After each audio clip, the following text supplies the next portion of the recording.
அதாவது அடுத்து வரப்போற 3 மாசத்துக்கு என்னோட சைனிங் அத்தாரிட்டிய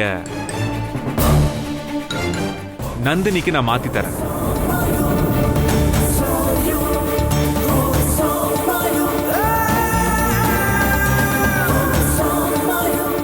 இனிமே எனக்கு பதிலா என் பொண்டாட்டி நந்தினி தான் எல்லா ஃபைலையும் சைன் பண்ண போறான். சார் பேசாம இரு. நாங்க பேச முடிக்கிற வரைக்கும் குறுக்க பேசாம அமைதியா இரு. சார், இந்த முடிவை நான் ஆல்ரெடி எடுத்துட்டேன் சார். இருந்தாலும் சொல்ல வேண்டியவங்களுக்கு முறையா சொல்லணும்ல.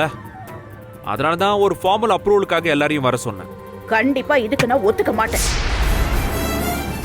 டேய், உன் மனசுல நீ என்னடா நினைச்சிட்டு இருக்க? யார்ட்டையாவது ஏதாவது கேட்டியா? என்கிட்ட கேட்டியா? நான் இதுக்கு ஒத்துப்பேன் நினைச்சியா? எல்லாத்துக்கும் ஒரு லிமிட் இல்ல, அறிவு இல்ல. சைனிங் அத்தாரிட்டி போய் இவளுக்கு கொடுக்கணுங்கிற? யாருங்க இவன்? என்னாச்சு இவனுக்கு? இவளுக்கு ஏதாவது பண்ணணும்னு நினைச்சானா கடைக்கு கூட்டிட்டு போய் புடவை வாங்கி கொடுக்க சொல்லுங்க. இல்ல எங்கயாவது ரோட்ல இந்த பூவெல்லாம் விற்பாங்களே, இந்த கண்ணாடி வளையெல்லாம் விற்பாங்களே, அதை வாங்கி கொடுக்க சொல்லுங்க. எவ்வளவு வேணாலும் சந்தோஷமா வச்சுக்கிட்டோம். அதுக்காக கம்பெனி வரைக்கும் எழுதிட்டு வரணுமா? கம்பெனில சைன் போடுறதுக்கு ஒரு தகுதி வேணா, ஒரு தராதரம் வேணா?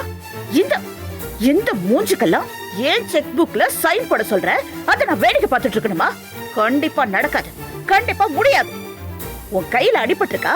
உன்ன அப்பா சைன் பண்ணுவாங்க, இல்ல நான் சைன் பண்ணுவேன். இத்தனை வருஷம் இதுதானே நடந்துகிட்டு இருக்கு. இப்ப என்ன புதுசா இவ எங்க இருந்து வருவா? அதுக்கு நான் ஒத்துக்கணுமா?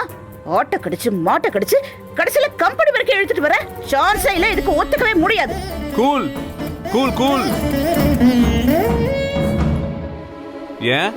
ஏன் இவ்ளோ பதட்டம்?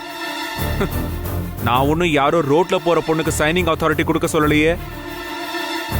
என் பொண்டாட்டி என் நந்தினிக்கு தானே கொடுக்க சொன்ன. இதுல என்ன தப்பு இருக்கு? ஏன் டாட், இப்போ சப்போஸ் உங்களுக்கு ஏதாச்சும் உடம்புக்கு முடியாம இருக்கும்போது உங்களோட சைனிங் அத்தாரிட்டி யாருக்கு கொடுப்பீங்க டாட்? டாடி வாயை திறந்து சொல்லுங்க டாடி, எல்லாருமே கேட்கணும்ல.